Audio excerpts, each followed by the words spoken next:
So first off, do not miss this video because in it I share how you can get a hold of my 28-day workout guide absolutely free, which is pretty cool because I sell it for 99 bucks on my website. And just for watching this video, I want to give you this free gift, so stay tuned. All right, so what I want to share with you today is going to be the 5 ways you can start being instantly healthier without having to change anything with your diet or adding any exercise into your life. It doesn't make sense to me to associate being healthy with only diet and exercise. There is so much more to it and so many other things you can be doing to build a solid foundation of healthy habits that are going to take you so far. So even if you're not ready on your journey to start a stricter diet and exercise routine, these are great things that you can start doing today that are going to add up and make a huge difference.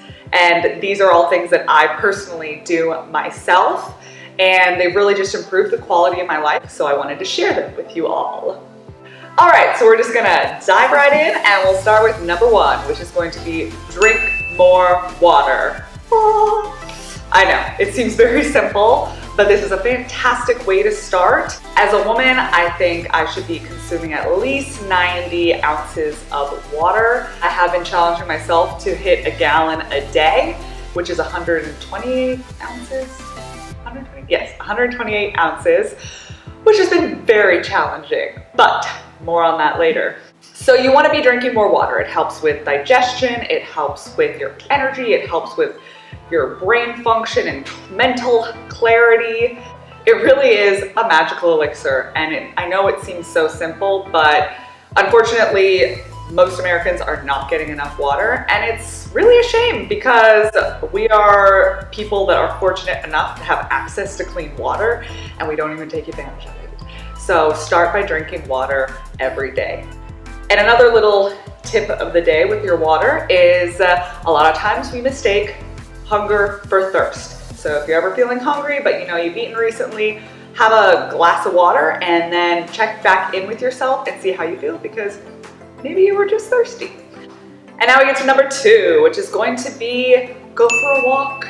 Take time to be outside in nature. So I always shoot for at least 10,000 steps a day because that just means I am constantly moving. So even if you have a desk job, getting up and taking a 15-minute walk a few times throughout the day, as well as either a walk in the morning or a walk at night to wind down. There's a lot of ways we can fit a little bit more movement into our days, and I think that adds up tremendously. If you're going from completely sedentary to 10,000 steps a day, even that is going to have noticeable impact and improvement in your overall health. So definitely work on getting those extra steps. Plus, it is good for your mental health to be out in nature, so it doesn't hurt to connect with the beautiful world we live in by taking a walk. It's one of my favorite parts of the day. I always look forward to my walks. They're kind of like a daily meditation for me, so definitely going for a walk. And number 3, this has to do with screen time and those lovely little phones that we love to spend so much time on. And that is, it's twofold. It is not having your cell phone in the bedroom and also limiting your screen time at least an hour before bed. I decided that I do not want my phone in my bedroom because it is too tempting to sit there late at night, Googling things, whatever comes to mind. Oh, I need to text this person, and just reaching for your phone instinctively. And then you can sometimes get sucked down the rabbit hole and spend way more time than you ever intended to. Especially when we're trying to unwind and get ready for sleep, we don't want to be staring at our screen.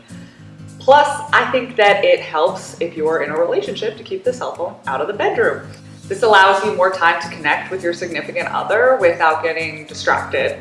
And I think that that's very important, that we have some no phone zones and set that boundary for ourselves, for our relationship. I had a client that messaged me about how she started to keep her cell phone out of her bedroom and noticed a tremendous improvement in the quality of sleep that she was getting. She was going to bed much earlier. She was sleeping much better. So really, guys, this is a no-brainer to me. It is a simple thing that you can do that's gonna start making a big difference. So I said earlier that I was gonna hide a little nugget in here about how to get access to my 28-day at-home workout guide for free. What I want you to do is go to my Instagram page, stacia.elizabeth, and throw down a nice big heart and show me some love in the comments of my last post. So give me a few hearts. It can be red hearts, blue hearts, green, yellow, pink. Just show me some love on that post and I will send you my at-home workout guide for free as a little gift from me to you for supporting me and this channel and showing up and watching what I have to say. So thank you again so much, and back to your regular scheduled program. And number 4, one of my favorite things to do, and I try to practice this throughout my day in a lot of different ways, whether it be expressing gratitude or using positive affirmations or meditating, doing something that is good for your mental health. So I practice all 3 of these, not necessarily all 3 every day, but I try to wake up and think of what I'm grateful for. There's some really awesome journals out there that help you to do this. I use the 5-minute journal and I love how it sets my day up and how it ends my day. Headspace is a great app if you're looking to get into meditation, super user-friendly, as well as I love to practice loving kindness meditation. What goes on in here is so important. If we're not taking care of our mental health, it is likely that our physical health will suffer. It's kind of a cool snowball effect that once you start taking care of yourself in one area of your life, you kind of start to see how you can start taking care of yourself better in other areas of your life. Finding ways to express gratitude, taking that 10 minutes to yourself to just reconnect, and shoot, positive affirmations don't hurt. And I have a fun video coming on that soon. I am about to wrap up 21 days of positive affirmations. Number 5, so what you need to work on is getting 7 to 8 hours of sleep, because most of us run ourselves into the ground and don't take the time to rest and recover and always are on the go. We have our to-do list that's off the charts and we have commitments here and there and children to look after and so many responsibilities and commitments that things like sleep fall by the wayside. And unfortunately, that is not good for our health. So we want to make sure that we're prioritizing getting enough sleep. And I know, feel like you don't have time for all these things. I hear that all the time with my clients. How am I going to find time to do this? The real cold hard truth, most of us have enough time to do the things in our life that we make a priority. For the next 5 days, I challenge you to write down what you spend time doing. And I'm talking about if you're sitting there on your phone, you have to write down that you scrolled Instagram for 75 minutes. And it's pretty cool with the iPhone, they now have a feature that shows you your screen time. So if you start paying attention to the breakdown of that and how much time you are actually spending on your phone, combined with how much time you're spending on other activities, you probably will be unpleasantly surprised. Often we have more time than we think. It's really just about getting our priorities straight and then committing to taking the time to show ourselves that those really are our true priorities. And I bet you will be able to find time to do it if you choose that that is how you want to live your life. Definitely keep a time journal and just look over it after the 5 days and reassess and maybe look for areas in which you can start switching out some activities for some of these activities and see how your life starts to magically change for the better. I'm here not just to share what I've learned as a personal trainer and as a coach, but also just what has worked for my life to help me lead my healthiest and happiest life. And it has been a journey, let me tell you.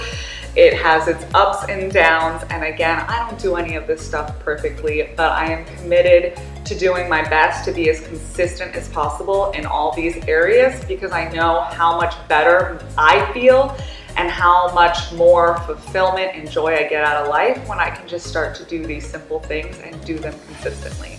Thank you so much for watching. If you like what you see, definitely don't be shy. Like, comment, subscribe, share, tell a friend about this channel, and let's spread the love and positivity on leading a healthier, happier life.